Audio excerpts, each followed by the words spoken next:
Well, hello, all the answers friends. It's so nice to be here with you, except that we're not going to be. This week, we're taking it off again.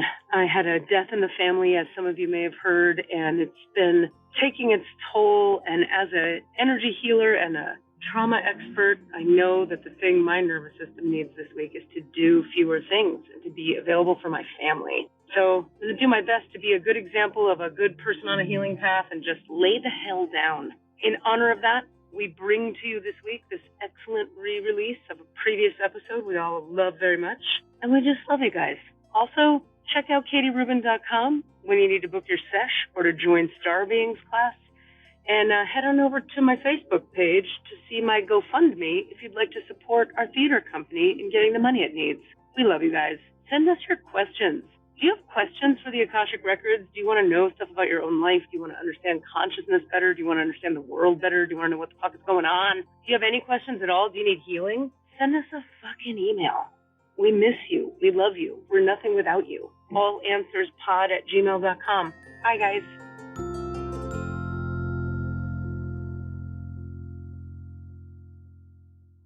Hi, podcast friends. Would you like to help All the Answers become very, very deeply, profoundly popular? You can do two very simple things for us today to make us incredibly fancy in the eyes of the world. Would you go to where you listen to us and just click on 5 stars? Give us a 5-star review. And you're going to make us very, very popular. Apparently, people who can support our podcast by giving us ads and such can't do so or won't do so until they see that we have like 50 bazillion 5-star reviews. So go to your local place that you're listening to our podcast and give us 5 stars. You don't even have to write words with your brain and hands. You just click the 5 stars. How easy is that? Also, check out patreon.com and search All the Answers podcast. And there you can donate funds in small chunks that then will make you famous on the podcast. We have 3 different tiers of support. You can either get a shout out on the podcast regularly. You can come on the podcast. You can ask a question where you won't have to be on the podcast, but your question gets answered on live air on the podcast, or various other gifts that we will give you for donating to us and helping us keep bringing you fantastic, sassy, irreverent, spiritually aware content. We love you. Patreon.com, All the Answers podcast. And please give us that 5-star review today. It'll take you 36 seconds. We love you. Welcome to that spiritual, actual, factual answers to questions he asking. You find them inside you, recite you, reciting the records. Akashic, we laughing, we drafting the passion through bury. It's time for that comedy, dramedy, all of the fanciest, catchiest acronyms. Listeners, listen, we traveling. Consciousness is always unraveling. The reading you're having is mapping you back to your natural habitat. Abracadabra, it's magicless, passionate. To top it off, the host, all the classiest. Now, what were you asking for? All of the answers, what? All the answers. Let's just start. Well, here's what I was thinking we would frame it like this. What we're doing today is that, let's put it like this. We recorded the end of today's episode first, and now we're going back and recording the beginning of today's episode. Yep. So you're going to get a reading that's going to be maybe disconnect. Who knows? Maybe we'll brilliantly weave them together.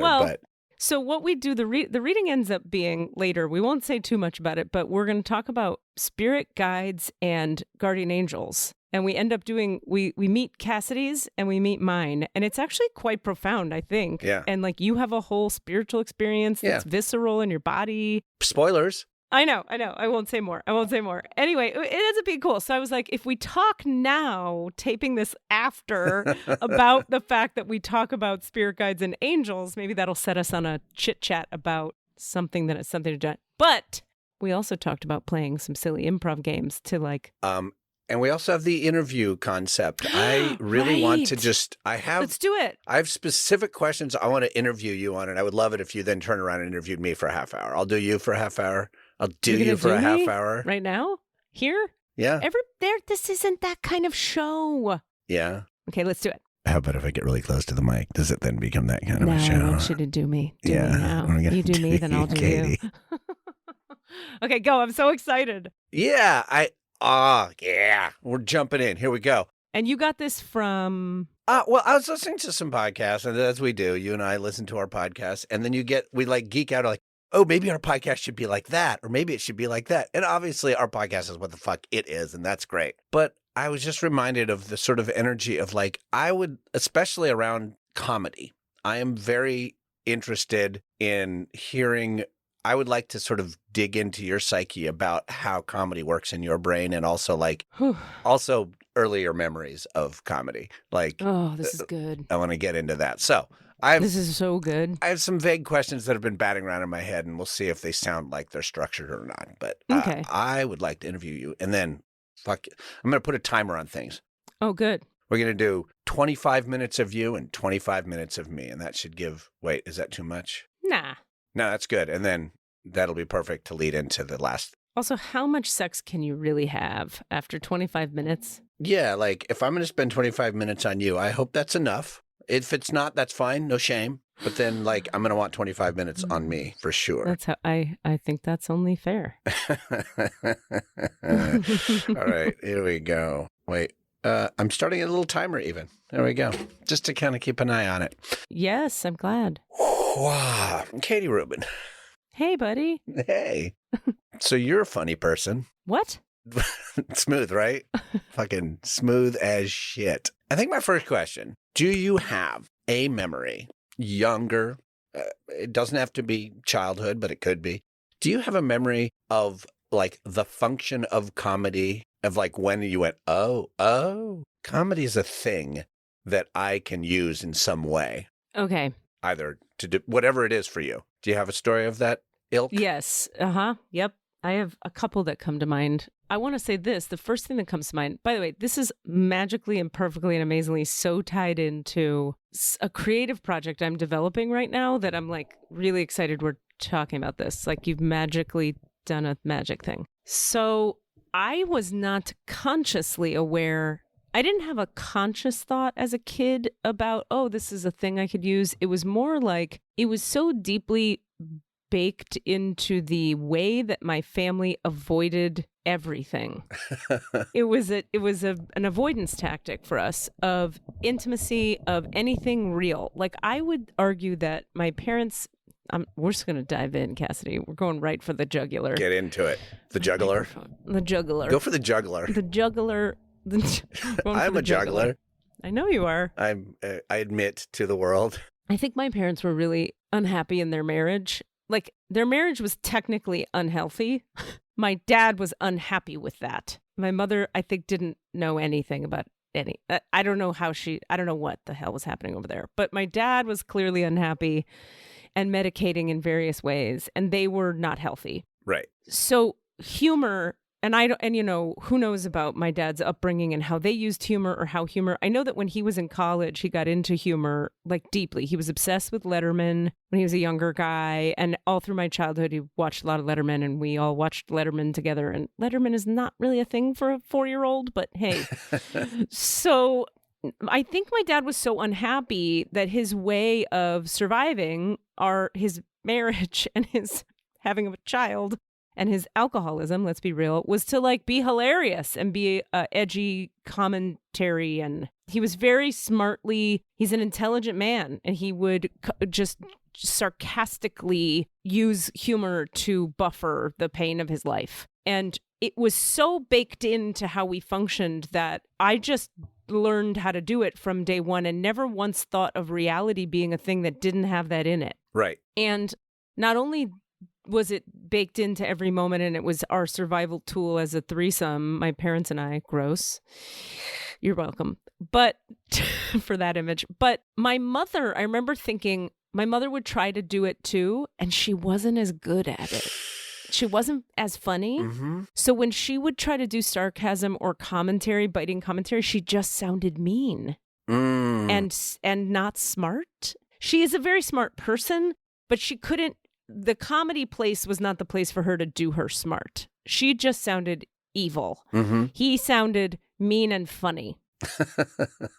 So by the time, like when you ask that question, it makes me think of this thing I did on some vacation we took. Did you ever see, oh God, this is so random, the Muppets episode, the TV show The Muppets? I know of it. The episode, okay, with the Muppet who sings Mana Mana. Okay. Mana Mana. Dun, dun, na, na, na, Yeah. Mana, Mana. Yeah. It's one of their oldest things that they've done before they ever had a show. I did not know that. What do you mean? It showed up on like the Ed Sullivan show, that act.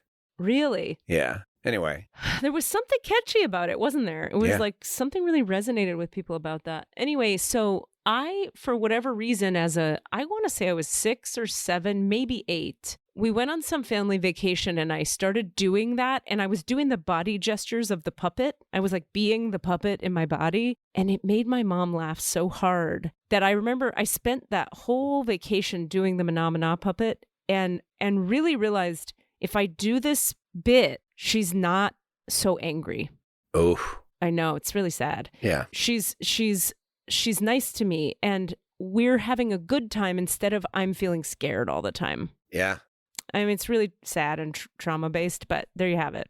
Yeah. And so that was like, oh, I get if I use this tool, she's less angry, but I didn't get that it was comedy per se. I just got like, do funny thing, move like Muppet, mom not mad.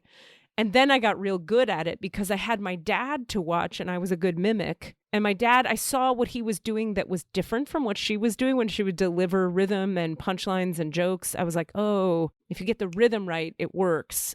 So then I just like honed it and just got good at it. Plus I had funny, smart friends in high school. So by the time I got to high school, it was like we were all outwitting each other. And because everyone was smart, I think you kind of got status points for being the one who could, right? Who could like outwit the group. Like if you were the funniest one, you were pretty powerful, at least in my mind. And frankly, and then I'll stop talking, I can remember thinking, like when I woke up years later to the idea that maybe there were other qualities in people that people valued besides being funny and like the fastest, wittiest one, it was devastating for me because I don't think I had spent any time developing anything else in myself. Uh-huh. I was just like, that's all that matters because it was honestly the only thing that made me happy was being able to be like the sharpest, the fastest, the funniest. Right. So then I started meeting like adults who were like kind and listening to each other. And I'd be like, why are you being nice and listening? We're supposed to be funny. Right. Because the basis of a lot of our comedy, especially in that context, is one of capping, topping, winning, dominating, instead of like co-exploring humor with somebody, which is there, sort of branches of humor. And one is the boom, I gotcha. Topping. Yeah. Yeah. And then there's the other version, which is, did you ever notice? Which is a very different sort of energy. Yeah. Like yes and. Yeah, versus... the yes and of comedy rather than the listen to this, which is better than what you did, as opposed to, that's great and this. So that's, and I know I felt the difference. It's palpable. 100%. And I didn't learn about yes and until college. And by then the like topping you, winning the battle sort of dynamic was so baked in. Mm-hmm. That it was like a real learning. So then I felt like a superhero in college when I learned yes and because I was like, now I have 2 ways. I have all now these I can ways. Win twice. No. I can commune or I can win. Yeah, absolutely. No, that's such a common story. I feel like with comedians, like at least the sort of standard trope of especially stand-up comedians being like just pain. It comes from pain. Oh. So like, you rarely meet a well-parented stand-up comedian. Right. Totally. Or not a good one, at least. You know what's interesting on that point? There's one guy I'm thinking of who has, I just figured it out, actually. I just got it as I was saying it, the answer to but I'll play it out just for the sake of the conversation. I have a guy I know who, I'll never say his name, of course, who, it's wow. Okay. He's successful. He does a bunch of acting. He's done a lot of touring as a comedian. I've watched him over the years. He's gotten better and better and better. He does well, etc. His parents were pretty loving, and I always have felt like when I watch his comedy, he's a guy pretending to be a stand-up comedian. Oh my God! Like he's a good actor who can play at a stand-up comic. Whereas I'm thinking of the guy, my dear friend now, who I dated in LA. I guess I won't say his name either, just to save everybody's everything. But he's like a stand-up comedian. Like he tells jokes, and you're like, that guy's a fucking comedian. That guy knows the game. Yeah, right. He's in the darkness, speaking from the darkness. He's not out here in the light, being like, wouldn't it be funny to be a comedian? Am I right? Yeah. He's like in it. Whereas this other person I'm thinking of is like I said, good at acting like a comedian. So I never really can get into his comedy. That's so interesting. So I was just thinking to myself, why did he even get into it? And then I remembered his family was very loving, which I think is part of why he's not as funny. Right. That sucks. But I know. But they were also very, very dogmatically religious. So some form of rebellion. There we go. I was able to be, I think I know who you're talking about, and I'll text you later. Yeah. That the religion was so damaging to him and so fucked that he needed to have a edgy voice against his religious nice parents. No, it's not him. I just dropped in the chat just for the listeners who I thought it was, and Katie's like, not him. That person I think is funny. I do too, but I also feel a little bit of that energy with him. No, there's a ton of that energy, but that person also happens to be funny because I think that person's mom and dad were really fucking toxic. Oh, okay. The person I'm talking about's parents were like actually loving, nurturing people who but were also very strictly religious. Also, one of the, I'm going to say this is controversial, weirder religions. Like one of the ones that a lot of people who are maybe not religious would be like, really? Those guys? Those guys? Yeah. So my point being, he was kind of funny because he had actual pain from the religious trauma, but not totally because he had a lot of love. That's so messed up. That's been my fear as an actor for so long that and it came up in grad school for me, like not the comedy part, but the acting part being like, I had this empty well to not draw upon. Like they'd be like, interesting. Do some, find the inner blah, blah, blah. And I'd be like, yeah, I'm good. And they'd be like, well, there's nothing there then. You're not interesting. And so, I mean, I've worked through that, but that was definitely, I think it's true for actors. It's true for anybody who's expressing and artists, songwriters. 100%. Like you got to have something to pull from. Well, but so what do you do about that when you don't have rage or hate to pull? What do you do? I mean, there's plenty of shit in the world that I have experienced that just wasn't bad parenting. Childhood. Yeah. Or and there's some smaller wounds that occurred even through loving parents just because we live in a world that exists and shit goes on. For sure. But it was a little harder to unearth because it wasn't banging at the door going, let me out. I have feelings to express. I got it. I've had to dig for them more. But yeah. That's but also maybe why I've never been a stand-up, I tried stand-up once, Katie. Once. Literally once. And it went okay. And it was pure shtick. What do you mean? I like did some juggling and shit and made like I'm doing a thing and it's clever, but I don't even know if I made any observations. I think the best comedy in that one time I did it came out of an observation that was occurring in the moment. It came out of improv. Uh-huh. My best stand-up came out of some improvisation with the audience. Like that makes crowd sense. work. Yeah. Right, which is relational, which you're good at. You're good at relational dynamics.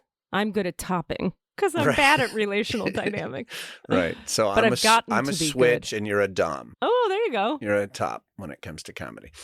You're the tops, Katie. Okay, so with that in mind, I actually shifting gears. Actually, I do have two more questions that are comedy related. One is, do you have a process, a specific joke writing process, or is it chaos? I mean, how does the development of a joke work for you? That's a big question, I know, but can you give a version of that? No, I love it. Yeah, 100%. Usually for me, it starts with anger. Okay. So I'm living life. Good. So we're still in theme. Perfect. Totally. I'm living life. I'm at a coffee shop and I go, what the fuck is this thing about? Like this fucking thing here? Like somebody is an idiot about something through my lens, or like the line is moving slow, or the way the cup is, or somebody's irritating me. That's where organic jokes that just come to me start. They start usually with I'm irritated. And then I know joke structure, so I can frame it in a jokey way. Another way they start is through something painful happens, And well, these days, the way it goes is something painful happens. I joke about it. I write that down because it's funny. And then I have to do a healing process to realize like, yeah, but actually you're in pain. So let's process this. But meanwhile, I hope you like took a note before, so then you can revisit it from the headspace. Yeah, because, yeah. Mm-hmm. So like the healer part of me comes in after to treat the comedian. Because the comedian goes like, oh, isn't this crazy? And I do a dick joke. And then I go, but I'm sad. And then I process it with my healing tools. Oh my God. I love that so much. Yeah. That's amazing. Like, I don't think I mean, we were talking about comedic tropes. I don't think most comedians are doing that. Well, I think they are. They're just not doing the second part. That's what I mean. They're not doing the work. Well, or the work is continually within the joke only. Yeah. Yeah. So they're still working it out, and probably it is a way of doing a little bit of the work, but they're not then bringing the light of Christ to it. For sure. I think here's the thing about that. I think that like, you know, people talk a lot about like comedy is the best medicine or laughter is the best medicine. And I think laughter for people listening to comedy is a great medicine, but people writing comedy, for me, the writing of a joke and the changing of pain into a joke doesn't remove the pain of the thing I'm writing the joke about from my body completely. It transmutes it and gives me power over it in the moment, but I'm still sad about having been dumped or whatever it is, having twisted my ankle 2 days ago or whatever it is. So for me, I learned the hard way that comedy doesn't, like the lie, I hate to do this, but I'm going to do it. The lie comedians tell themselves is, I turned my pain into comedy and now I'm better. For me, I'm not actually fully better. I just feel better now. And how did I learn that? I learned it because I wrote a bunch of jokes that were funny and I learned how to tell them in front of people and I told them and the people laughed and they clapped for me. And then I went home that night alone and was still sad. Oh. And couldn't understand that. And because you're like, I got all the applause. I got all the love. Everyone was there with me. I fucking was on top of the world. And yet I'm still sad about that thing that we shared the joke about. And you go back home to your hotel and you realize, well, now I'm alone and this pain is still here. Wait, what happened? I thought it was supposed to have transmuted into jokes. And then the way the addiction cycle works with comedians is now you have to do comedy all the time. You got to do 3 shows a night, which is what they do. Yeah. 3-4 shows a night. You finish up and you go find an open mic somewhere and do a drop in and then run across town to Gotham and say, can I get on? Right. Because the reason being, the only way you know how to feel okay is when you're being funny and people are clapping for you. Ugh. But see, yeah, man, for me, I was like, all right, I see through the lie of that. I see that I go back home. At some point you have to sleep. And so you go home. And when you go home, that's where there's no more hiding. Like at home, I'm still sad. Okay, well, I'm not going to just medicate this was my attitude with more laughy noises. It's not working. It's a Band-Aid. Yeah. So my thing was I was pretty determined to figure out, how do I actually rid my body of the heaviness of this sorrow? And that's what makes me a healer comedian, not just a comedian. Right. Love that. Wow. Yeah. Thank you. Huge shift in gears. Okay, I'm ready. This is another memory story question about, can you share, my favorite framework of a lot of where comedy comes from is from the surprise, the thing that we didn't expect. Yeah. Either because the comedian surprised me or because the comedian themselves was surprised. Right. And as an actor, we know that that's our favorite shit too. Like, yeah. Do you have a memory of something that happened on stage, either as a stand-up comedian or an actor, where everything went wrong, but because of that, it was the best, or if it was the worst? It could be the worst too. I just want to hear a story about everything going differently than one expected and what was the result of that. Okay, I have one. We all have 100 of them, but yeah. Right. God, I hope I don't know if I'm going to be able to recall the logic of how this played out. And I kind of wonder if you were at this show.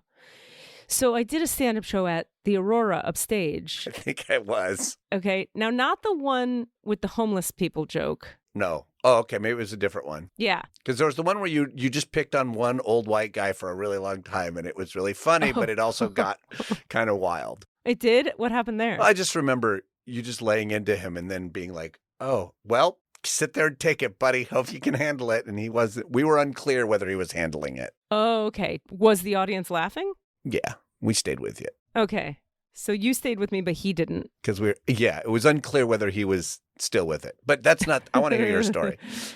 Okay, I did a few of those at that same venue. I know it was in that venue. It was upstairs at the Aurora Theater in Berkeley, and it must have been the night you weren't there. This very magical thing happened. God, I hope I can remember it. It's going to be hard to explain, but it was something like this. I do a joke about how high school is stupid because they teach you nothing useful for life. Like they teach you trigonometry, which you don't need. What you need is I argue that what you need is how to dress cute to trap a man to pay your bills, Right. or how to actually process your feelings and have relationships with people. Something about, whatever. I'm talking about high school. Right. And then I think I said to the audience, do you know what I mean? Did you guys have good high school experiences? And someone in the back yelled no. And I said, well, why not? What happened to you? And they said an example of something that happened. I'm going to make something up. I don't remember what they said. It was something like the football player broke up with me and I was ashamed. Some embarrassing something they went through. Uh-huh. And then I bantered with them, and people were laughing and it was funny. And then I went to the next joke, and the punchline of my next joke perfectly bled into what it was and I had forgotten that my own punchline was the football team guy breaks up with you.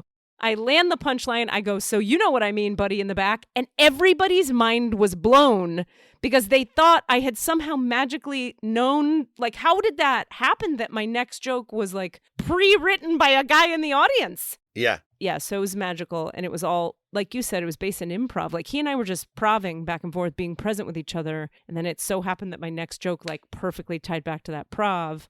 So it was very satisfying. I'm reminded of being in an audience, being the guy that was being bantered with. And everything I said was the next foot of my grave. It couldn't have been more perfect. He was like, you dude, what's your story? And I'd be like, well, actually I'm in an open relationship. And he was like, oh, welcome to the internet. And then it was well, where'd you meet? Circus camp. And then it was just every beat was you could not have written his story. His routine could not have been more well written. That's by really me. Good. That's really good. I was a gift in that moment, and all I was telling was the simplest truths. That's exactly what I'm talking about. That happened with that guy. Yeah, it was that moment. Yeah. Well, he set up your punchline for you more perfectly than it was already. It was already a well-shaped punchline. Yep. But then he was like, well, actually, the truth is what you're about to say is true. No, and it was mind-blowing. mind-blowing. How we know that. I love that shit. Amazing. God, and talking about this story makes me want to do comedy again because I'm God damn it, those miracles happen every fucking time. I'll give you one more. Yeah. Can I tell you one more? Please do. This was a show at Capitol Stage, and it was a packed house. It was maybe 150 people in that space or whatever. And nice. They have that wide space, so it's the stage is long left and right, but but not deep forward and back. So it's a rectangular room. So you're standing in the middle, and then so the guy to my left, there's a guy to my left who was wearing, it was nighttime theater show, right? But stand-up comedy. Winter, California, but still winter. Maybe it was 50 degrees out. He's wearing a business shirt, a button-down. I think it was a colored, maybe blue or pink business collared button-down with shorts. Yeah. Hawaiian pattern shorts. Birkenstocks, so his feet are exposed to the elements, and he's heckling me badly. He's digging his own grave because he's shouting stuff out that he thinks is funny, but it's so just awkward and terrible that he's already the butt of his own joke. So I'm just kind of blowing it off, and at a certain point I make a joke about dudes being idiots. Something about men and, how fucking, and I said, our friend here. And I point to him and he's already dug his own grave. So it gets a huge laugh because he's made my point before I've had to make it. Now I make the point and I point to him. He doesn't get that I'm making fun of him. So he starts to say dumb shit back to me that is just exactly in keeping with the premise I just told and the joke I just told. Oh my God. So he'll say a sentence and I just turn to the room and look at them see? And they laugh. And then I turn back to him and I go, what other things would you like to say? And then he says another thing, and I look at the audience like, see? And they laugh. Then I was able to like riff on it on the level of like, so I go like, why? So do you feel like it's cold outside? And he goes, yeah. And I go, why did you wear those shoes? And he said some stupid shit I can't remember that was so crazy that I would just turn to the room and be like, see? So he gave me 15 minutes. 15 minutes in an hour. Yeah. That's a quarter of my show. You're like, I actually have to cut some of my content because of this genius. But it was so brilliant because, I mean, it killed every second. It was a murder. Yeah. It was, he wrote that show for me. Love that. Pretty great. Love that. Fucking hecklers, man. And also one more thing, and this is the last thing, this is much shorter. Michael Stevenson, who is the artistic director of a very wonderful theater called Capitol Stage, was in the audience on one of those nights that I did that show there. And I have a joke about how I have an old lady vagina now and how my vagina looks like, I like this joke. It looks like the side of a roast beef sandwich. If you were to leave a roast beef sandwich out in the summer sun for too long, how like the meat it's like less dark meat in the middle, and then toward the edges it just gets darker and darker. Uh-huh. And I'm describing my labia as being like all beat up and fucked up, and they look like the side of a roast beef sandwich. Michael Stevenson lost his mind laughing at that joke, and he was at a certain point the only person laughing. Like everybody finished laughing and he couldn't stop laughing, and then he started to repeat roast beef sandwich. It's like a roast beef sandwich, and he's saying it by himself in the house. And then I started laughing because it like touched my heart so much to make, when you can get Stevenson going, he's just such a good guy that it just means so much when like a kind man can't help but love your tasteless, lowbrow commentary on life. So then he and I were just interacting back and forth where I was going like, yeah, roast beef, huh, Stevenson? And then he would laugh and then the audience would laugh. It was just silly fun. Nothing, there was no genius to it. It was more just like the sweetness of he couldn't stop enjoying himself. And we all got to ride that train. Love that shit. Yeah, the joy of when it all breaks, but in the best way, when it falls apart for a moment. Because I love watching a stand-up comedian actually laugh. You can tell too when they're doing this is the part where I usually laugh at what's happening, and that's okay. Like, it's well acted. Yeah. But with that moment when they just actually can't, when we're all just going like, well, that fucking that happened. Yep, 100%. And we can all just stop. It's a moment of deep communion when you can all just stop and go, we're there when a thing happened. 1,000,000%. I mean, it's a thing, right, that we talk about in acting school or any improv class or any of that stuff of like a real moment. Like, how do you create a real moment? And oftentimes with acting, the only way is for a mistake to happen. You know, somebody trips on a line and then all of a sudden you're all actually present. Oh, yeah. Instead of like acting like you're present. Exactly. Yeah. Which reminds me of something happened yesterday. I did a SP job, standardized patient job, which if the folks listening don't know, it's where medical schools and nursing schools will hire actors to pretend to be sick people and play a role so that their student nurses and student doctors can learn bedside manner and learn how to actually interact with humans. And yesterday I did one on Zoom and there were 6 students back to back, and I got to give the teacher, who was like the preceptor or the facilitator of that day. Sorry, I thought I was going to sneeze, and I wanted you to time out because I didn't want to yell in your ear. But I see. It went away. Gotcha.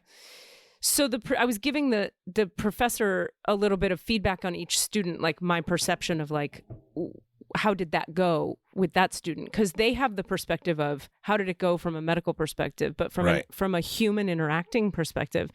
So I wound up saying to this teacher, she was like, something was weird about that. What was that? And I go, I can tell you what was weird about it. It was that that student was acting very well, like they were listening to me, but they were not listening to me. And I can tell the difference between when somebody's actually listening versus when they're going, yeah, but they're not listening. Right. And I said, part of how I know is she asked me the same question 3 times in a span of 5 minutes. She didn't hear the answer because she wasn't listening. So she had to ask again and ask again. And if you remember, Professor, I actually said to her, yeah, when you asked me that the first 2 times, what I told you was this. And I did it intentionally for her to go like, oh, fuck, I'm not even listening. And this girl didn't even hear that. Yeah. That's like a direct thing to say to someone. You know, when you asked me that twice before, that would make most people feel a little embarrassed and like, oh, fuck, am I here? She didn't even hear me say it. That's how not present. So she was super not listening. So anyway, that little awareness piece became useful yesterday in that context. Did we answer all of the questions? We did. Do you have more? No. Okay, is it your turn? The timer has elapsed, and fantastic. We should now switch positions and hats. And okay, well, I mean, is it cheating if I ask you the same things? No, except you can ask or similar. Not being a stand-up comedian, necessarily. Yeah. Okay. I'll start with one that's very similar to yours, and then we'll see where we go. What do you have a first memory of? Oh, comedy is a thing, and I seem to be able to do this thing, and it's helping me in some practical way in life. Yes, a couple of them. One is very specific. That it's not so much comedy as performance. This is I'm a 3. This is how I know I'm a 3, and I have been since I was 3. And I know it's 3 because the event was my 3rd birthday. Oh, really? And I'm pretty sure it's 3, not 4. This is the one part where it's fuzzy in my memory. It might be 4. Okay. 4 sounds more likely, but let's go with 3. And there's literally a cake. I remember having a cake, and there's people around, and there's the moment where I'm going to blow out the candles, and we're all going to say the thing. And I think to myself very clearly, well, I should probably say something cute and clever, something like, hooray, I'm 3. And I remember thinking, not just saying, hooray, I'm 3, but thinking I should say, hooray, I'm 3. I relate to this. Because I will get a reaction out of that. I really get that. I will get the proper, and also it wasn't like I will win. It was like they need that. Oh, really? Yeah, they need me to say, hooray, I'm 3. Wow. And so I did, and oh my God, he's so precocious. He's so cute. That's so adorable. It's so, he said the right words in the right moment. Wow. Way pre any kind of video cameras or anything like that. So it wasn't that, and yeah, very clearly. And it's just now that I'm actually realizing that the part of it of they need this was very much there too. That's so interesting. When you realized they need this, what did you want from them by them getting what they need? I wanted everybody to have the right joy experience in that moment. Like, okay. It wasn't like they would love me more. It didn't feel like that, but it felt like if I say this, we can all be happy and move and then go to the next thing. Like this will be the button on this moment. Wow. Also, just that it was expected and that it was needed and that it was necessary. Like it was scripted. Wow. I remember feeling like it was almost like the correct thing to say because it was scripted. It's so, in my murky past now, but I know that memory sticks with me and will always stick. I can see the cake right now. I can see the room. I know just what you mean about moments feeling like they're scripted and like you have to say the punchline now because this moment is going da-dun, da-dun, da-da, and you have to go da-da. Yep. I so many times have that experience even today where it's like a moment, I say the punchline. Yep. Like it's just there, right? Yeah. Yeah.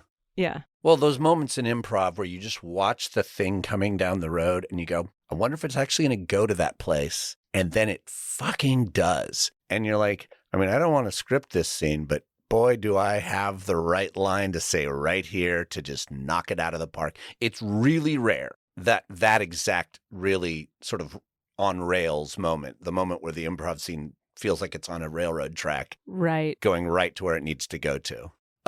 You're saying it's rare that happens? Yeah, I don't feel like that experience, because if it happened all the time, it would feel like we were scripting all the time in our heads ahead of time. And we try not to do that, but there are times when you're just like, oh God, here it comes. Yep. You know who I feel that way with? Whenever I'm on stage with Claire Slattery, I feel not in a bad way, in a way that makes me think she's a wizard. Yeah. I'm just standing there reacting to her, and then she says the perfect thing and the scene is over. Yeah. Like I don't even know what happened, and I'm dead. I 100% agree with you about Claire Slattery being one of those magical wizards who you just like, you know what, I'm going to back your play this whole time, because even if you I know it's going to go to the right place. Yeah, and even if you try to do something else, doesn't matter. She's still going to zing you and finish the scene. And you're like, I didn't even know that's the scene we were in. But she was right. Exactly. I'm not mad about it. Yeah. No, she wins it. She nails it. It's perfect. Yeah. I think the other part of that question about, how did I know comedy was very Cyrano. I definitely Cyranoed early in life. It was my way of getting out. My name rhymes with ass and it has the word brown in it. So like it was right there already, like knowing that there was going to be, some version of mockery of my name. And so I just got out in front of it early on. And I totally Cyranoed. For those who don't know, there's a scene in Cyrano de Bergerac or in the movie Roxanne, if that's the one you choose to use, where he gets sort of bullied in a bar and he goes, Oh, my nose is long? Really? Oh, that's cute. You missed a couple, though. And then he just lays out the most brilliant litany of big nose jokes that is, and just destroys this idiot and just shames him out of the bar. So I would do that. People would be like, hey, what's up, ass? And do a weak version of something. And I'd be like, that's pretty good. Have you tried Cass ass or Casshole or Acidy Brown or Brown ass or Cass with the brass ass or, and I would just lay them all out. And then there was nothing left to hurt me with. Yeah. So was there bullying in your childhood? Sure. There was? Oh, yeah. I had some bullies. I didn't know that. I had some bullies. What'd they do? I had a couple specific that like would, physically threaten me or whatever. I was never getting beat up. It was always intimidation. Ew. Yeah. It's just shitty, weird stuff. People just pick. In junior high, I had a guy who really bullied. He really picked me out and decided to just constantly harass me and give me a hard time. And I finally stood up to him one time in the hall and like tried to punch him back. I just remember he had a very big, flabby belly. Okay. So it like absorbed my fist. Oh, no. It wasn't like it hit and didn't do anything like because he had abs. It was the opposite. It was like, it was really unsatisfying as a punch. Wait, so he hit you and you hit back? No, I hit him. He was just kept on me and he like had pushed me and I finally I just snapped and I just punched him and it didn't do any good. And then he laughed at me because, you thought that hurt. And then I got mad again. And right when the principal walked by and he took us to the office because he caught us fighting. And then I was able to tell him why, because I was forced to. I didn't tattle, That's awesome. I didn't rat on the guy. I was able to be like, well, I was sick of it. Here's why. And then. And what happened? The principal was really good. He was like, no one got in like straight on trouble that day. So the guy didn't get punished, which is good because if he got punished, then it's a whole other thing. Yeah. He was like, basically, I got my eye on you now. Don't do that anymore. Huh. And he also, mildly slapped my hand for, fighting in the hallway, whatever. Right. But because he had to. But we didn't get in actual trouble. We got in this weird sort of like, he just was like, hey, cut that out. I don't want to have to bring you into the, and it stopped after that. It was now being watched. But yeah, that guy I could never use comedy with because he was just pure meat. He was just, he was just all brawn and anger. Mm. He did not have a happy life. Yeah. I tried to get my friend who was like the local tough, whatever, juvenile delinquent, I believe would be the term back then. Friend I'd grown up with on my block who was like my super close friend, but was also a total like, just a little criminal. Like knew everything and me tough and like had we lived in a town where you had gangs, he would probably have been in a gang, but I tried to get him to intimidate the guy off of me, but the guy didn't know that Steve was to be feared. Oh. Right? Because he didn't know Steve's reputation. Yeah. My buddy. Yeah. And Steve was like, I'm not going to beat the guy up. I was like, I don't want you to, so it didn't work. It literally didn't work because the guy was not informed. Right. The reputations didn't line up. That sucks.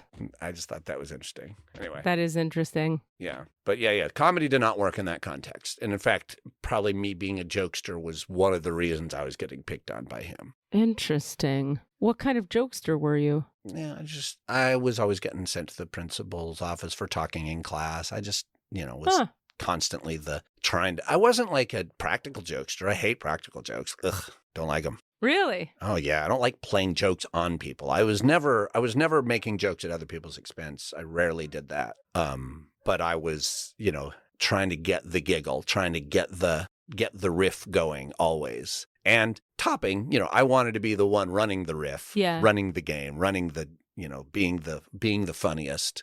Right. But it wasn't at other people's expense. I rarely did insult comedy or like capping comedy. I did a lot of just like, I don't even know, observational or more like funny voices. That's probably more what it was. I was probably more in the like, let's find something silly and then play it out. Right. Let's walk down this silly place. That makes total sense.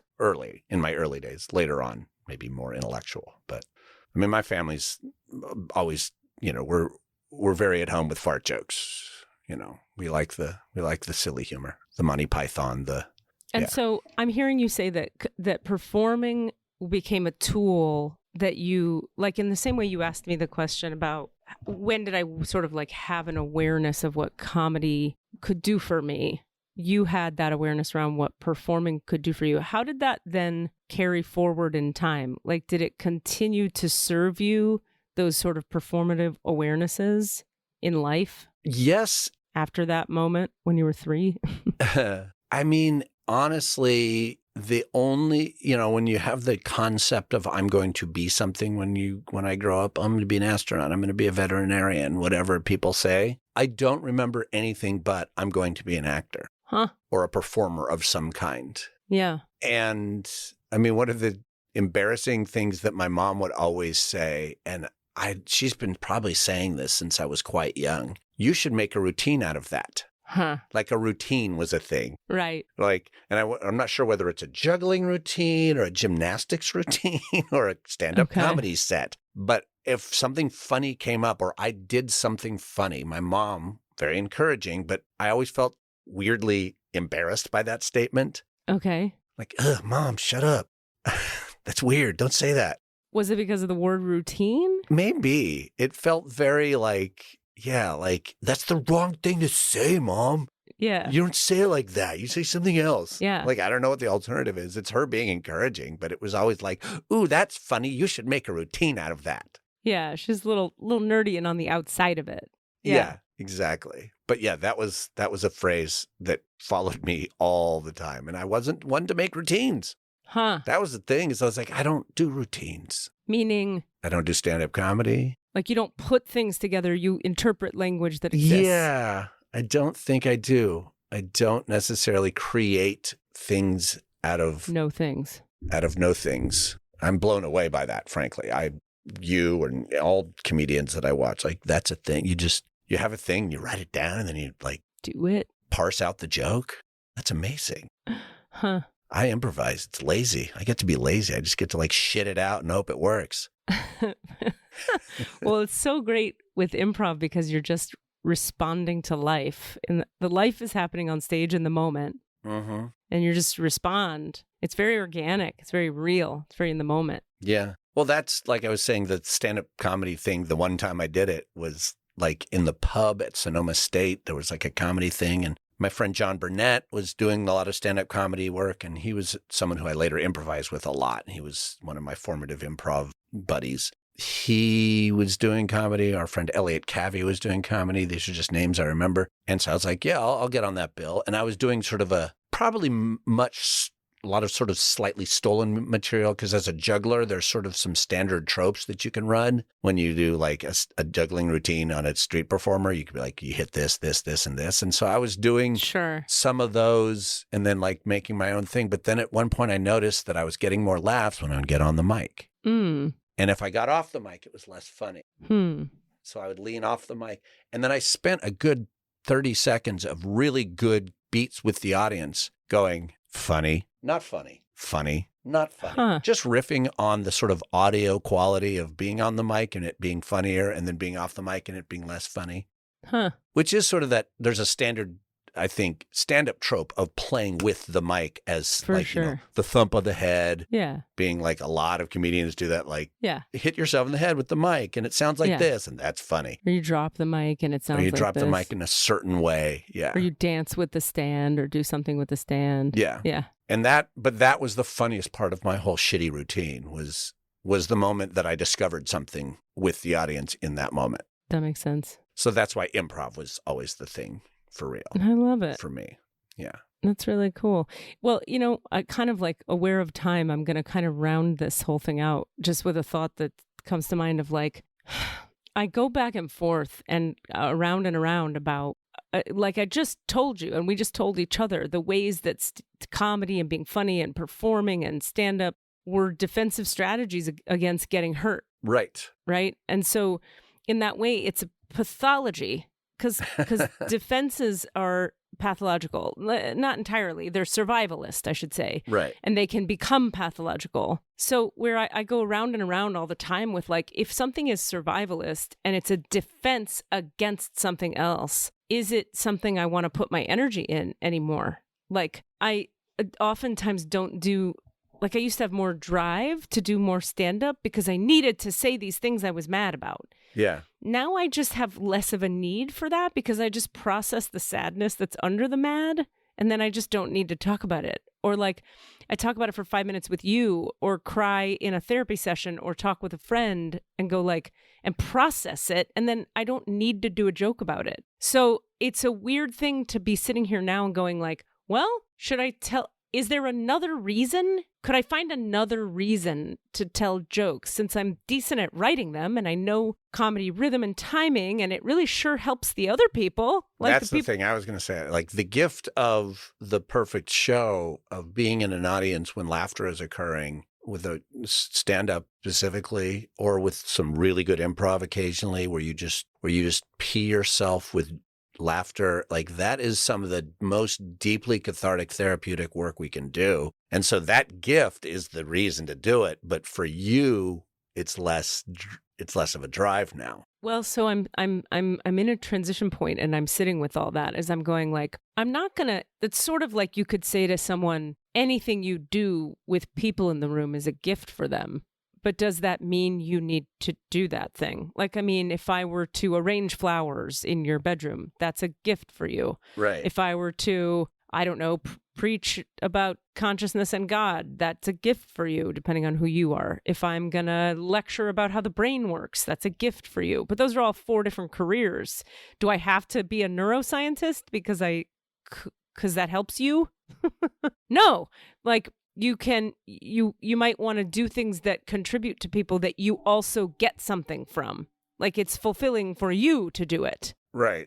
And it gives them joy. So I think that's the question I'm sitting with is like, is it still fulfilling for me given that I don't need it in the same way? Right. And I don't have an answer. And I think the way I'm going to find the answer is I'm going to have to do it again and find out. Yeah, I would say, though, the difference between that and the like neuroscience and arranging flowers is it's a gift for them that you can do, that you have you have the ability to do. So like that's why it's almost like the communist thing of to each according to their needs, from each according to their ability. Meaning, well, you should is a dicey word. Let's maybe not worry about the word should, but like, yeah, like you should do it. No, fuck it, I said it. You should do it because you can, and it's a gift. But what if I can do a lot of things? Right. Which I can. Could give people handies on the corner if you wanted, No, but I mean, really. And that would be a gift to a lot of people. True. But I can be an energy healer and I can speak about consciousness and I can tell jokes and I can act in plays and I can. That's a lot of things to can. Yeah, it's true. So at a certain point, you have to like go, well, pick one. There's only 8 hours a day. So what's most important? Yeah. For me. Right. For me. And I don't have an answer right now because I've been through so much transformation internally that I'm like, well, fuck, I don't really know. I think I'm going to have to try and see what the new reasons are. I mean, for me right now, moments of, the me part is definitely still like deep arousal almost from the moment I have that communed moment. But I don't get to go into the records necessarily and hang out with people in the records and have that communed moment. So yeah, you have that. So that's I'm talking this out in my brain as you say it. Like, yeah, like you don't necessarily need to like spend a bunch of hours writing a bunch of fucking jokes and then do them once or twice for a big audience who laughs a lot and you had a great time and you get that community experience, but you're like, I'm getting that community experience weekly with my healing classes, Right. or with, talking on the podcast. And like you're getting that in other ways and you're still giving while getting. Well, so you're right. You can pick point, a couple to cut away. But that's a good point, because now that you say that, I'm like, well, there's a certain communal experience I get from the teaching and a certain shared moment I get from what we do, and but I don't get the shared moment of laughter that I created from nothing. Oh God, I like it is almost sexual, that level of for me. Yeah, I miss it so much, just doing that one show 2 months ago where I was like, I said funny and they loved me because of it. So good. They loved themselves more because of it. Like they were happy. We're all in joy together. Yeah, I said, hooray, I'm 3. I gave them I completed that circuit. That's nice. It is like a circuit that you're completing. You're like, ooh, this circuit needs completing. Here it is. Ka-kunk. Oh, that's so good. And then there's the moments where it doesn't land, where it utterly crashes and burns. You're like, that is some of the, I can remember running out into a lobby once during a show, because it was one of those improv shows where you said a thing where the audience gave, endowed you with something and you couldn't know what it was. So it's like a secret. There's improv games where there's secret shared knowledge. The audience gives a suggestion to the other players, and one of the players has to not hear the suggestion. And so I'm out in the lobby with another actor, not listening to what they're doing inside the show. And it is going so badly. The show is so awful that we both just look at each other and kind of hold each other's arms and just go, oh my God. That's all we could say. Oh my God. Oh my God. Oh my God. What do we do? Oh my God. What do we do? Because it was like, we got to go for another half hour with these people who hate us. Oh boy. So what did you do? You're still running that risk of having the opposite experience. And what did you do? We just muscled it out, but you can't. It's that thing where once desperation enters it, you can't try harder. No. You sure as fuck can't try harder. No. Try harder is the worst thing you can do. Mm-hmm. You almost want to try less. That's the thing. I'll finish. I'm going to unrequested tell my favorite failed improv moment. Cool. And then I have in to history. Go. Okay, great. And then it's simply this. Yeah. We did a show at a retirement home. Nope, sorry, a nursing home. I remember this. You've heard this story. Me, Sam Shaw, and Dan Ronco, I think.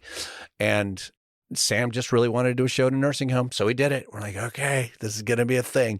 So we're up in front of all these people, literally in wheelchairs and stuff, who've been wheeled in, and they've got their pudding or whatever, and they're barely with us. And it's fine. It's not great. It's not great, but it's not awful. It's just kind of amusing.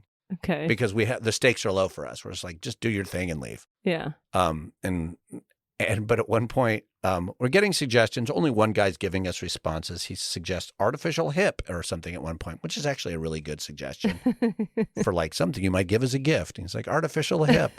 Great suggestion. And then he's like, but some people might want it. They might not want it. And he just keeps talking. So we're like, okay, that's cool. But then we're doing a game where you get a list of emotions, feelings, and we say, so I'm the guy getting, okay, can we get anybody have any feelings or emotions? We're going to write them down. We're going to, a feeling sad or happy and nobody's saying anything. And so I'm pushing, I'm angry or confused. And then someone just from the back, just very loudly turns to their attendant and says, I wish I hadn't come to this. No. Just says that. I wish I hadn't come to this. Clear as day. Wow. And I just said, my best moment in that was I said, regret. Thank you. Excellent. And we put that down and we just played it out. But honestly, thanks, Madge, because you just told the story that a lot of us are telling when we're in an improv show. You're sitting there and you go, I wish I hadn't come to this. So now we'll always have Madge. It's my favorite quote ever. That's unbelievably so...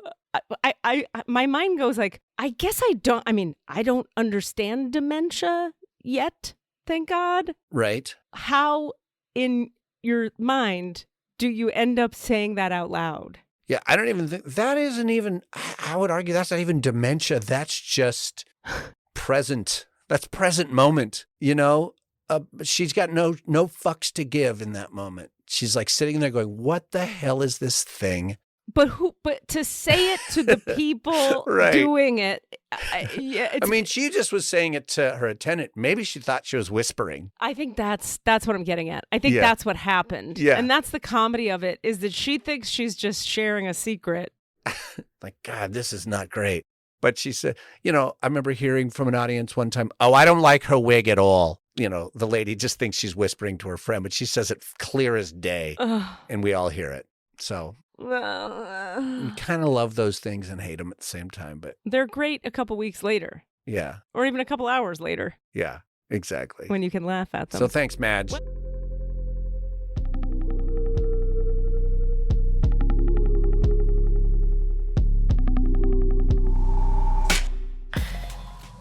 Hey, Rami here. So it occurred to me, like maybe a month ago or something, that I should use these things to report on my spiritual growth journey. But, that's vulnerable. But more than vulnerable, I don't care about vulnerable that much. I'm okay with vulnerable, but there's something else that stops me. What is it? It doesn't seem interesting. No, it does. I mean, that's why you're listening to this damn podcast, right? Like this type of thing. But so what is it that stops me? I don't know. Something does.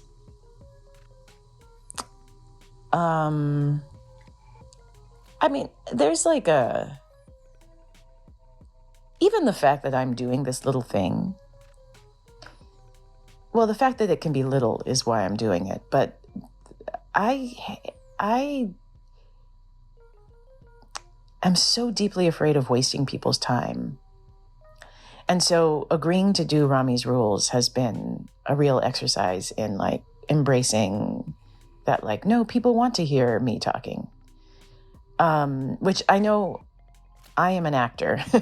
So I know I do this in front of people all the time, but there is a way in which in my entire acting career, which has been pretty much my whole life, while on stage, my inner dialogue, part of it is, I'm so sorry, I'm taking up your time. I will say this as fast as possible and get the hell out of here so that I'm not bothering you anymore. So like, imagine that motor also going, well, also perform, but just being a performer for my whole life, it's been an interesting process. So, here I am. So will I start reporting on my spiritual journey more specifically? I mean, that's kind of what this is, I guess. This is a start. We'll see what happens. Rami's rules.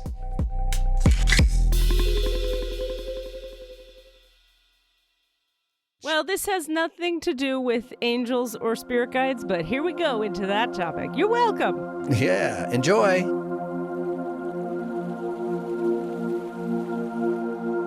All right, so we'll close our eyes and we'll take a few deep breaths into the low belly. And we'll feel our feet flat on the ground.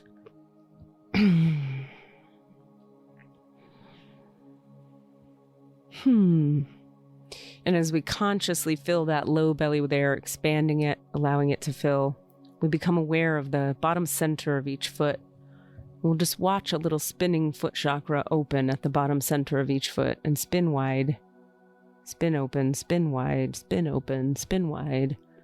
Wider and wider, like a tornado expanding, until the mouth of the tornado expands so wide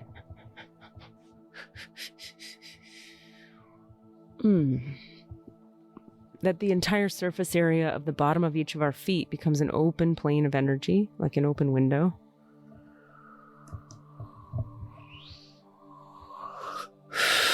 We'll just acknowledge internally that opening this window and breathing deeply low in the belly allows the electromagnetic fields of our bodies to communicate more directly with the electromagnetic fields of the earth below us.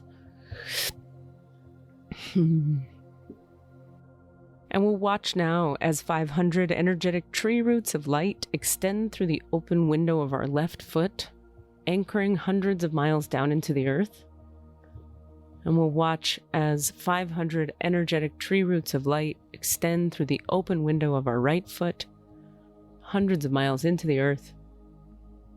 These tree roots of light are extending from the tree of light that is us, each of us as an individual, metaphorically living as a tree of light, a light body. We'll watch that those 1,000 roots anchor down and in.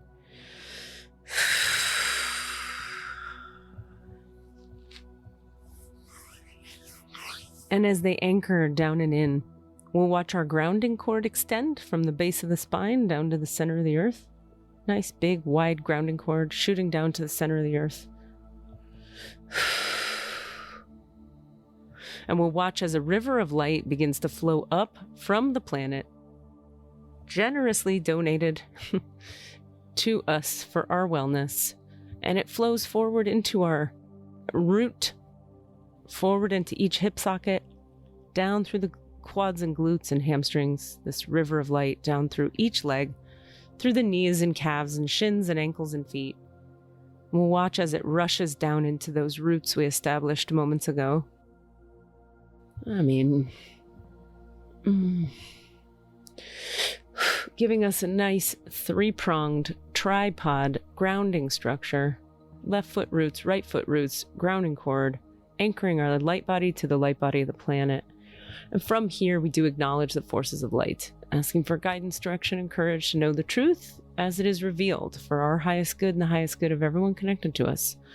Holy Spirit of God, protect me, please, from all forms of self-centeredness and direct my attention to the work at hand. Help me to know Cassidy Jamal Brown and myself in the light of the Akashic Records. Help me to see Cassidy Jamal Brown and myself through the eyes of the Lords of the Records. And enable me, please, to share the wisdom and compassion that the masters, teachers, and loved ones of Cassidy Jamal Brown and myself have for Cassidy Jamal Brown and myself.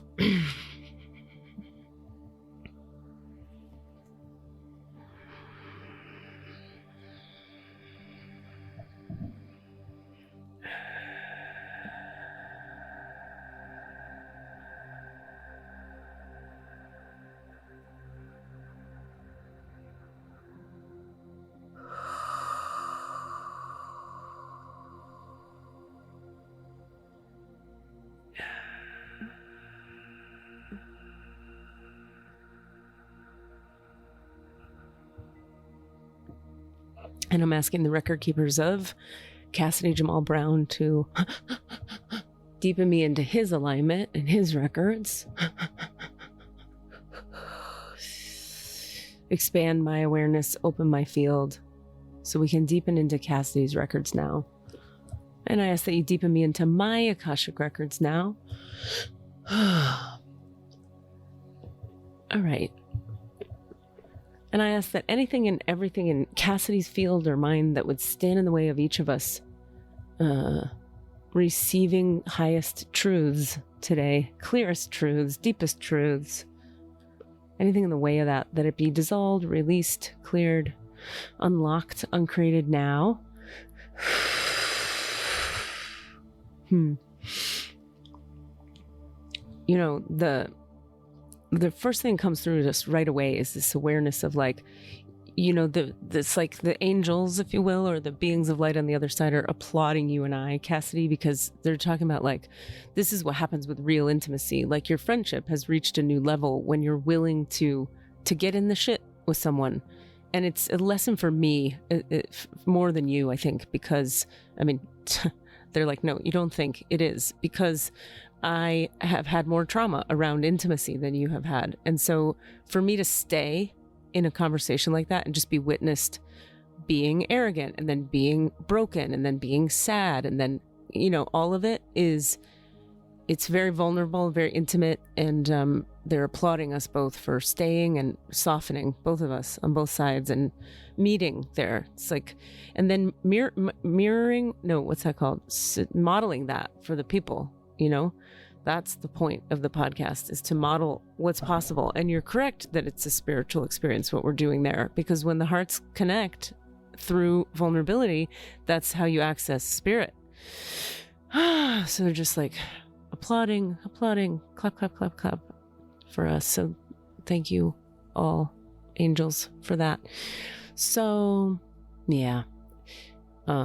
And then they're giving me a little intel about this tapping I've been doing is really helping me have a stronger emotional body so I can actually tolerate more intimacy with people in this way, like conflict-based intimacy. The tapping is really helping with that. So that's helpful for me to hear. Okay, so thank you guys. So we were talking with you, I was talking with you before we got on the podcast about, is it correct? I'll start there, that each human, is this how it works for each human, that we have one spirit guide and one guardian angel? Okay, so they say it's not as formulaic or simple as that. Different people need different teams. And so do I have one guardian angel? Yes. Do I have two? No. Do I have one spirit guide? Yes. Do I have two or more? No.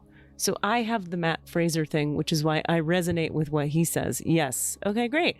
Okay, how about Cassidy Jamal Brown's record keepers? Does Cassidy have one guardian angel? No. Two guardian angels? Yes. Three? No. Two guardian angels? Sexy. And spirit guides? Does he have one? Yes. Two? Yes. Three? No. Two spirit guides. Wow. Funsies. Gemini. I'm a Gemini. That's great. Oh my God. All right, so I'm gonna wrap up with my questions first, then we'll go right over to Cassidy. So I was wondering, is really do you each have a name? My spirit guide and my angel. Do you guys have names? Yes. And so, is it Galadriel? No. To be fair, I wasn't in the records, I think, when I asked. I don't know, maybe I was. I don't remember.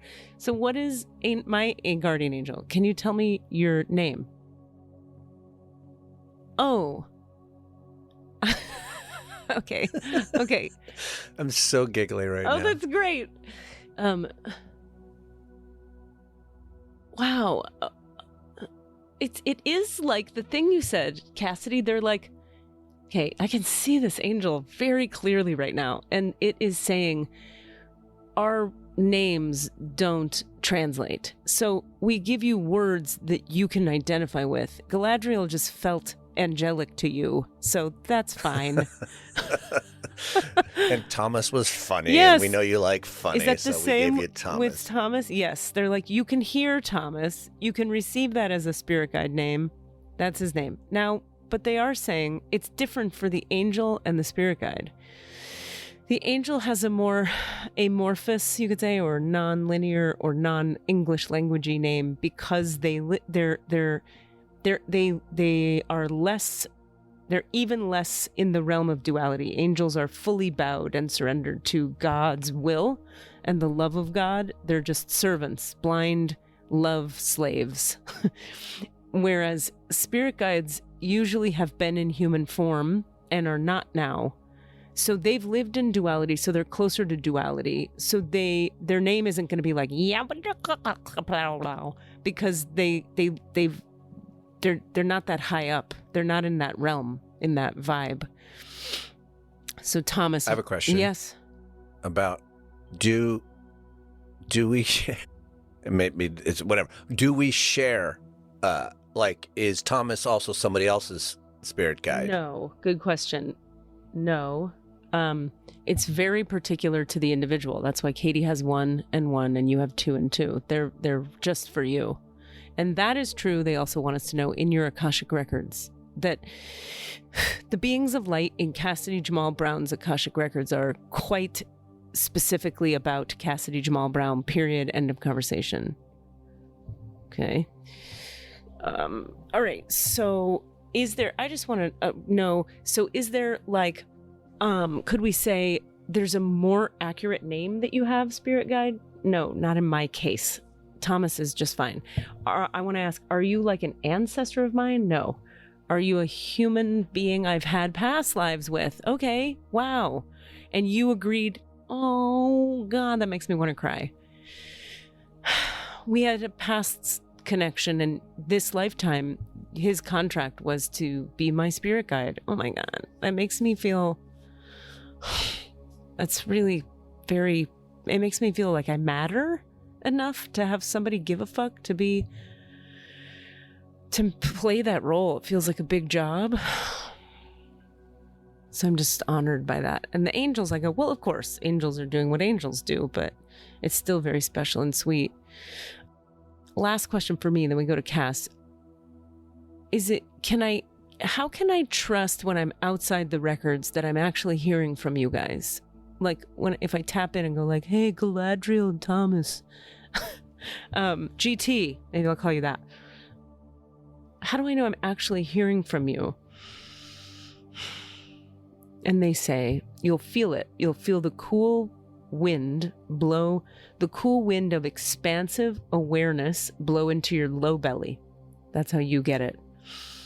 When you feel that, you know that's us.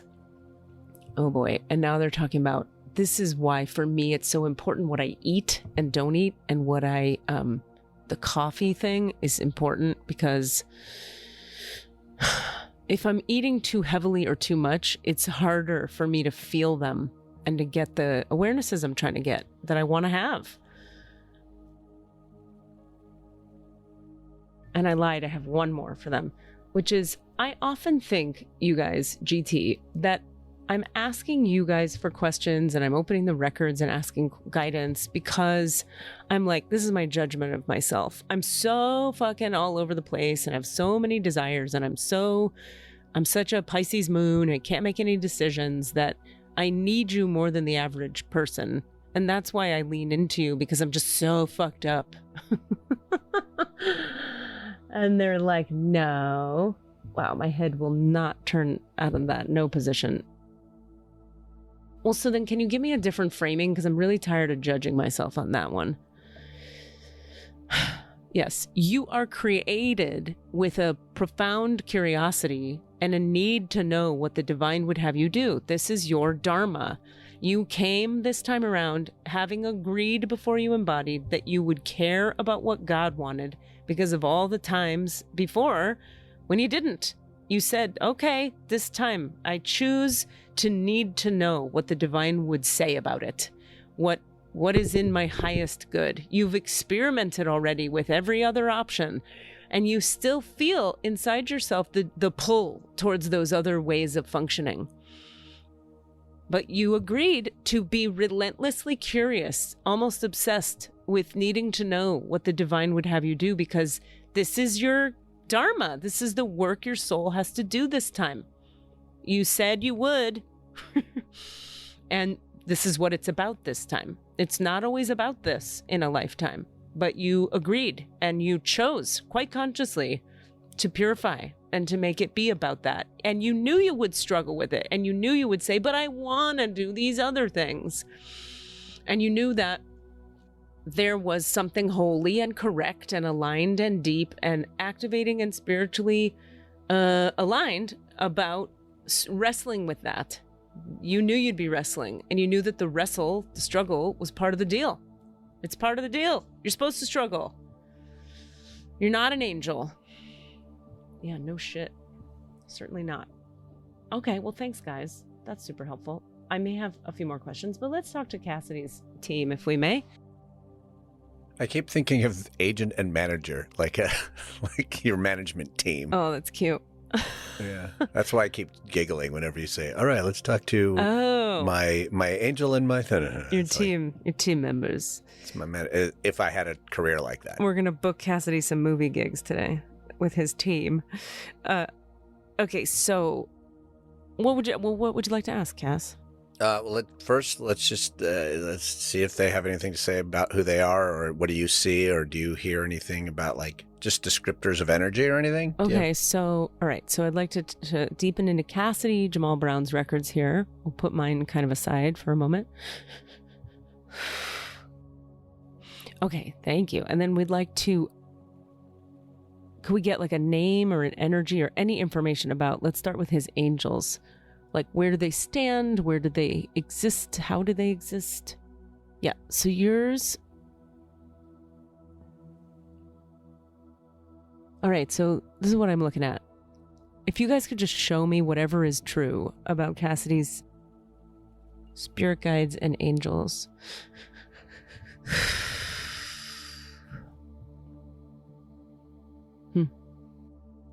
So right behind you, left and right, are the two spirit guides. Right behind you to your left, right behind you to your right. And then right behind them, left and right, is one angel each. Yeah.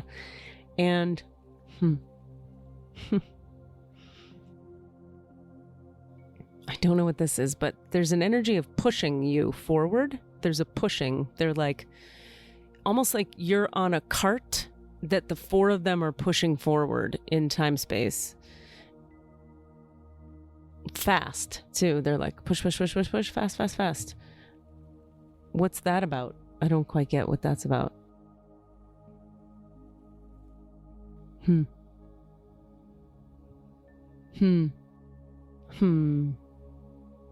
It's like you're being carried through life. Some people are being guided through life. Some people are being suggested through life. Some people are being poked and prodded through life. Some people are being smacked through life. You're being carried on a wooden chariot of sorts through life by your team. You really are. That tracks. Yeah, right?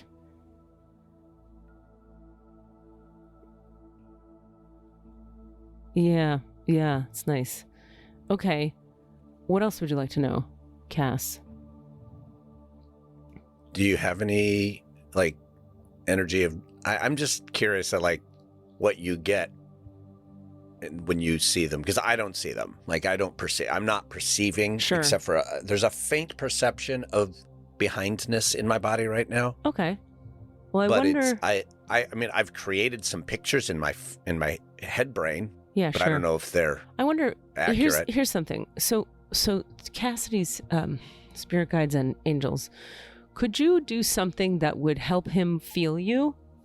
Like, could we do something here now that would make you guys knowable by him in a visceral way?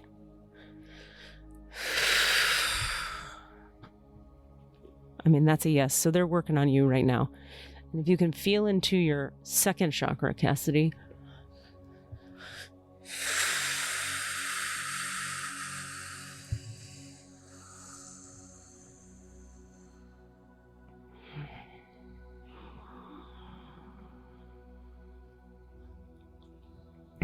And so they say, you know, that was a nice piece. We just did a little piece there. And they're like, this is the reason to develop a spiritual practice and to do more energy work, is to have an easier time perceiving it. It's not like you can't do it. You just have to clear out the pathways in your body being that allow you to perceive what's actually already going on.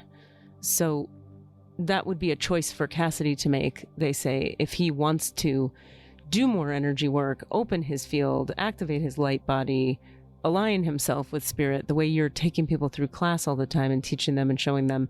If he wants to do that, he can do that. He can choose to get more deeply on his own spiritual thing, and then he'll just feel them. Us, you know. For now, we just did a thing. So they I don't know, there was like a cleaning out of something in the second chakra that made it easier for you to, if you breathe down into your pelvic floor, open your consciousness, like expand your awareness, you'll feel a little more now of them going forward in time, in just waking moments. That's one thing. What else can you show us, his spirit guides and angels, about your presence and how you exist? And yeah. Huh. I'm just gonna sit here for a second. Wow. Is that because of what we just did? Okay. So because of what we just did, what I'm watching is this. It's like, if you imagine yourself sitting on a wooden cart, like a horse and buggy type cart, with no roof and no horse. So wooden seat with two handles, wooden handles behind the seat. And imagine like each spirit guide is holding a handle, and then the angels behind it are holding the spirit guides up. They all just merged into you. Like the wooden seat entered your second chakra. The spirit guides entered through the handle they were each holding. And the angels entered, and they all entered like through your back and anchored down and in through the second and first chakras, such that the carriage, you are now the carriage. You are the carriage, and you are that which is, gosh, it's like you're merged now with the spirit guides and the angels. So for you can, and I'm watching them slowly. It's like they anchored down and into chakras 1 and 2 first. Now they're like, if you imagine, like they're just like slowly merging into the rest of the upper chakras. 3, slowly coming into 4. They're still kind of halfway out of your body at 4 and above. It's very interesting that they would slide in down there, because most people have so much to heal in chakras 1 and 2 and 3 that it's hard for high vibrations to enter there, like at that level. Anyway, so that's interesting. But with your history, it would make some sense too. When you wish to communicate with us, think in your head, hi, angels and spirit team, spirit guides. What should I do now? Or like, practice with small questions. Shall I go to the grocery store or shall I go to Burger King? And you'll hear an answer in your head or feel a feeling in your body. And you'll know the grocery store feels cleaner, and that's us. You go where it feels brighter, cleaner, shinier. Now, sometimes Burger King will feel cleaner, brighter, shinier, and that's because there's something there for you. Like, you know, a person you run into, or just a fun time. Yummy fries. Or fries, or whatever it might be. Exactly. So just try not to, the main practice is to not have preconceived notions about which one is going to feel cleaner, brighter, shinier, but to wait, you know, to listen in and feel. Does that also work with more like yes, no, as opposed to two options? Yes. Yes. It works both ways. And something you could ask us is, show me, please, angels and spirit guides, what does a yes feel like in my brain and body? And what does a no feel like in my brain and body? And then feel and wait and perceive. And then you practice trusting that and playing with it. Oh, they're really merging right on in. They're just merging I just felt something. in. Yeah? One of my rare actual visceral feels just happened. They just slid into my shoulders. That's literally what I just watched happen.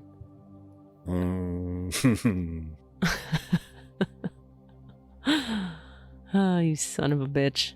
God damn it. Every once in a while it works. It's on me.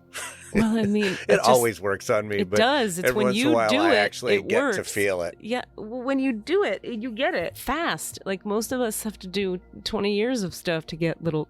Anyway, fucking A. Well, they're pushing my cart, so you know.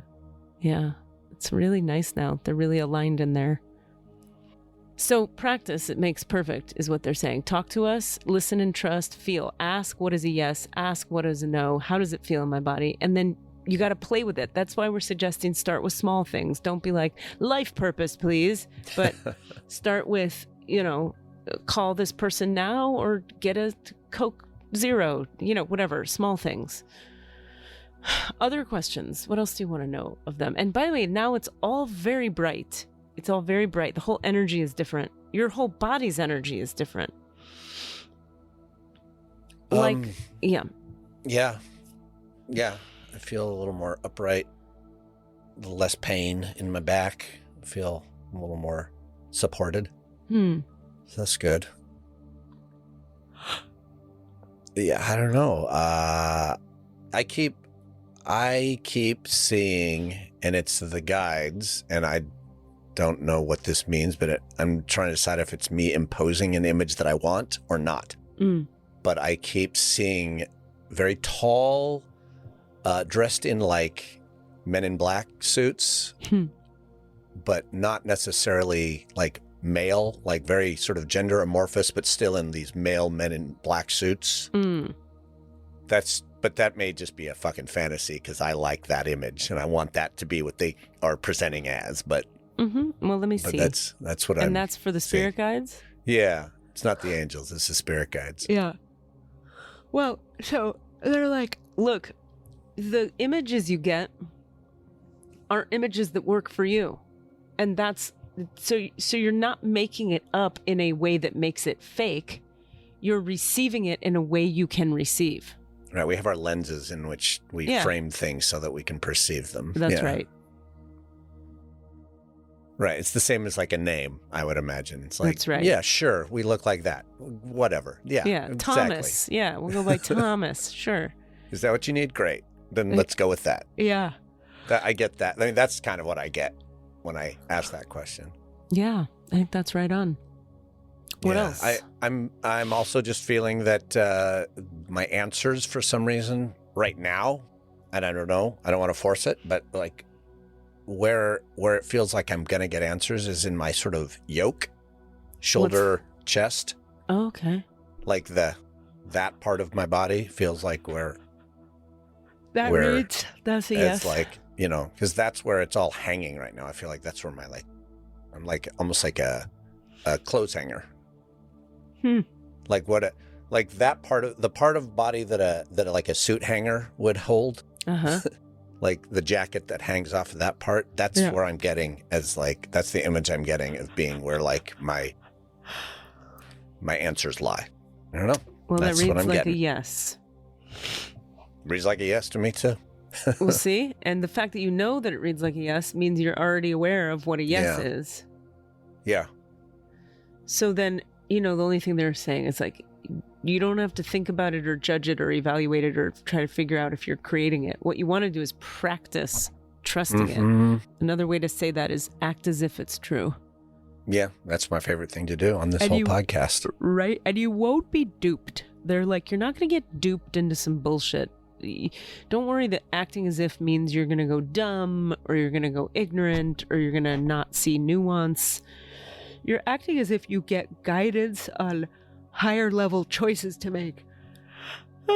Not some way that the divine is going to dupe you. Or turn you into a bobblehead or something. What else?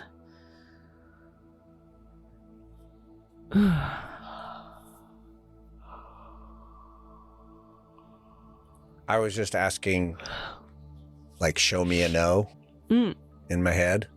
Yeah.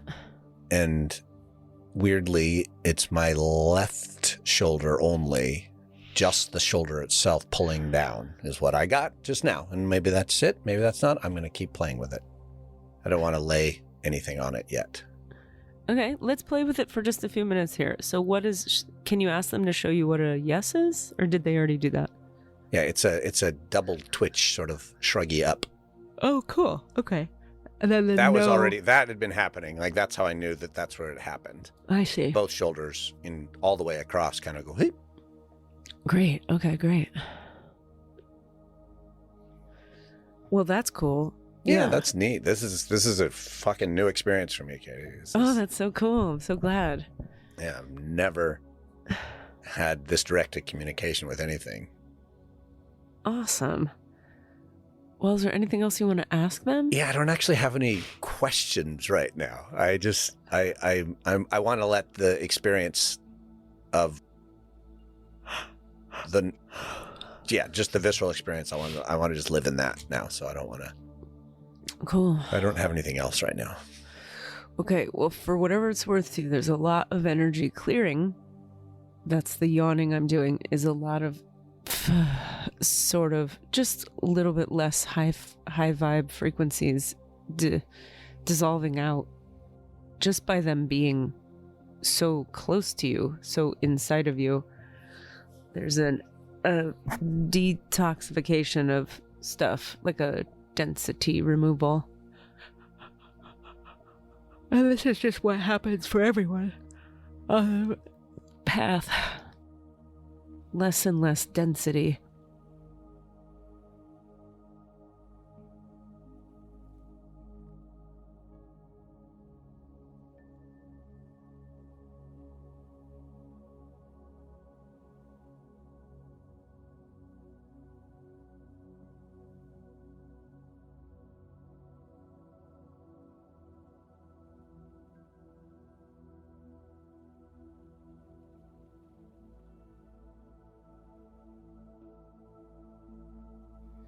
I have to ask a question for me. Continue to enjoy whatever you're enjoying over there.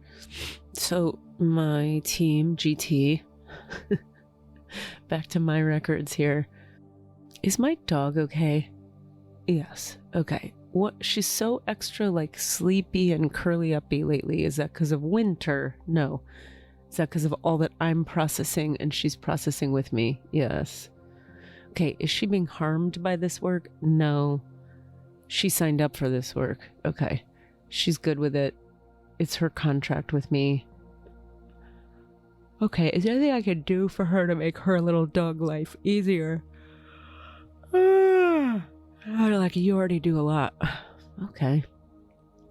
And then how do I work with the hypervigilance I have around her?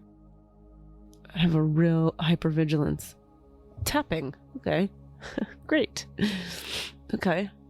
I can do that. Last thing, I've been having the sense lately that it's almost like this. Everything I've ever done healing on in the spiritual realm, like all the money stuff and all the mom stuff and all the dad stuff, it's like it's all getting revisited by the tapping on some other level. Is that true?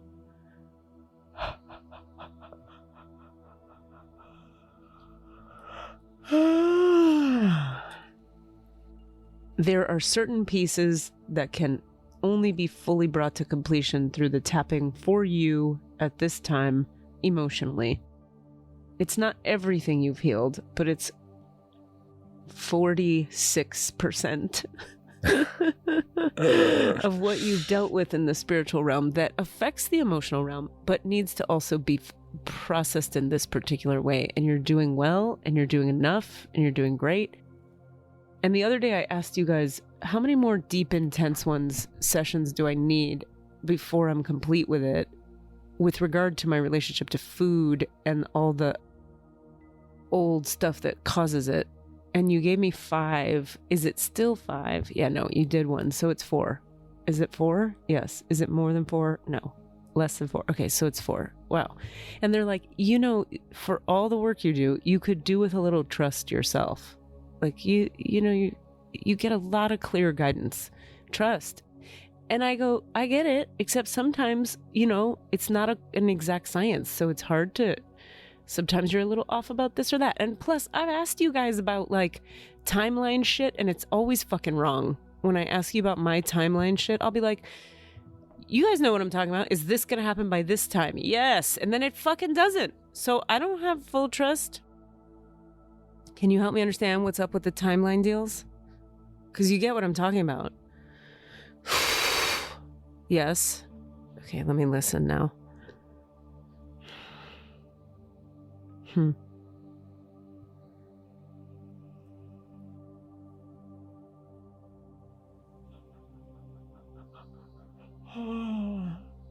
Okay.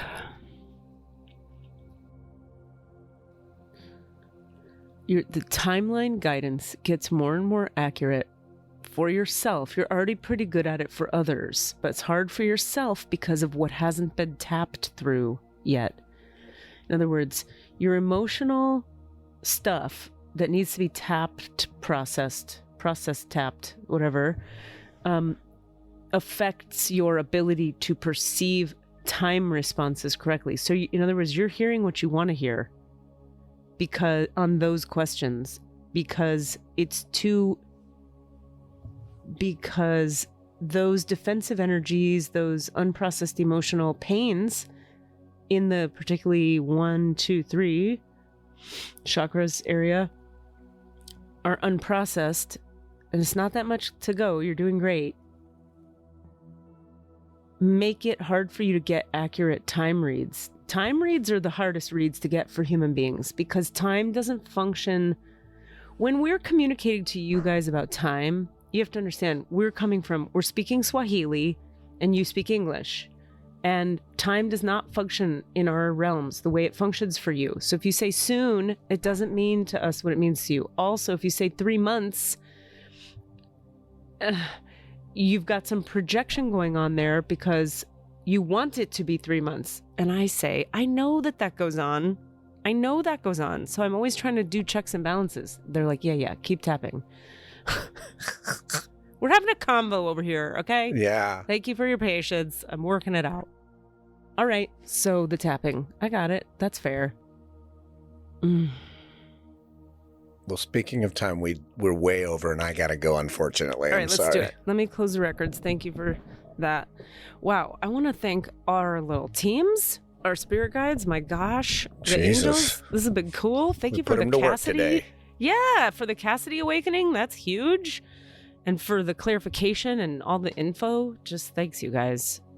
I ask that you stay with Cassidy if it's in his highest good and if he wants it, so he can have like a really direct experience regularly, should that be something he desires.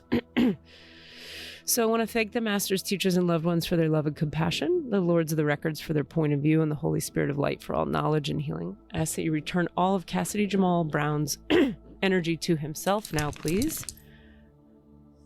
I ask that you return Cassidy Jamal Brown to his complete human wholeness now. The divine portal and the Akashic records of Cassidy Jamal Brown are now closed. Amen. I'm leaving mine open. The divine portal and the Akashic records of Cassidy Jamal Brown are now closed. Amen. The divine portal and the Akashic records of Cassidy Jamal Brown are now closed. Amen, amen, amen.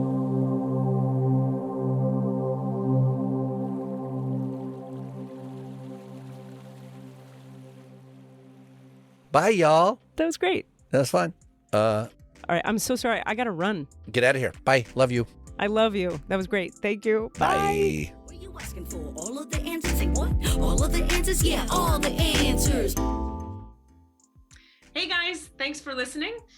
We'd love to hear from you. Please email us with your questions so that we have questions to answer in the Akashic Records. Our email address is allanswerspod@gmail.com. That's allanswerspod@gmail.com. And if you'd like to find us on Facebook or Twitter, it's @allanswerspod, @allanswerspod. Thank you. Desmond, start editing now. Okay. No, Great. I think we keep it in. Mixed and edited by Desmond McNeese for We Mixed It, LLC. Go to whatsoundsawesome.com.